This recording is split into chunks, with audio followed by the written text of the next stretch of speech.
You got to go, man. You just have to go.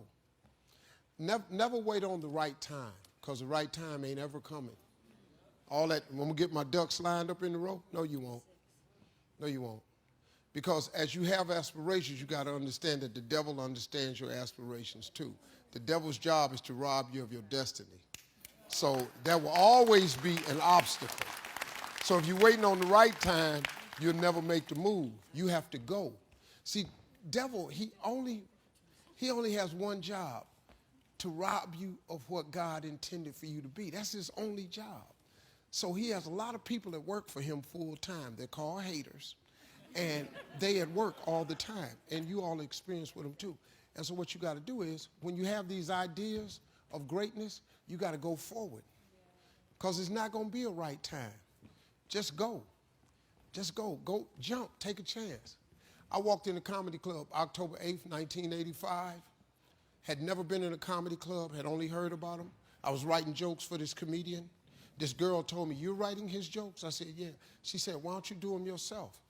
I said, "How? Where?" She said, "A comedy club." I said, "What's that?" She said, "It's a comedy club." She said, "Why are you writing them jokes for him? You ought to tell him yourself." She said, "I'm going to pick you up Tuesday and take you." We drove 45 minutes from Cleveland to Hilarities Comedy Club. I signed up for the following week. 9 guys went up. I was just staring at them. She said, "How come you're not laughing?" Because I was just staring at them. Because every joke they told, I knew what they were going to say, and deeper than that, I knew what they should have said. And then when the 10th person came up, they called his name, and he wasn't there. He got scared and left.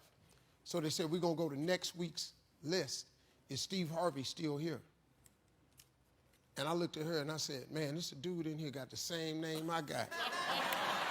She said, "You know what? You a stupid." And he said, "Steve Harvey, you here? Come on up." I'd never been on stage in my life as a stand-up. I ran up on stage. Long story short, they had a clap-off. I won $50, amateur night. For 45 minutes, I cried all the way home.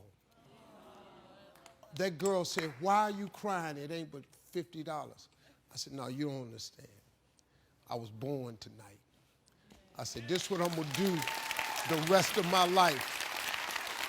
She said, "You just won $50. You got to go back." I said, "I'm going to go back. But this is what I'm going to do the rest of my life." October 9th, the next morning, I went to my job and quit my job with $50. $50. I just quit. Ex-wife left me. Mother-in-law, boy, I cost him hell. Made $3,000 first year in business, $5,200 the second year, $7,300 the third year.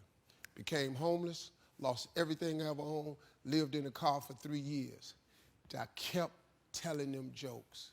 My father was the only one who believed in me. My mother, my brothers, sisters, all my friends, "Man, get out of that, man. You ain't making no money. You can't tell no jokes." I just kept on. I just kept on. And I'd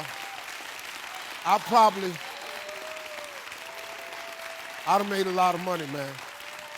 I'd have made a lot of money. But I took a chance when it didn't line up. But you can't wait till it line up. You got to jump. If you ever planning on soaring, you're going to have to jump. Now, I don't suggest you jumping like I did. That ain't for the faint of heart. But if you don't do it now, when you going to do it? So I jumped. Here I am. 35 years later, let's go. Yeah, let's go.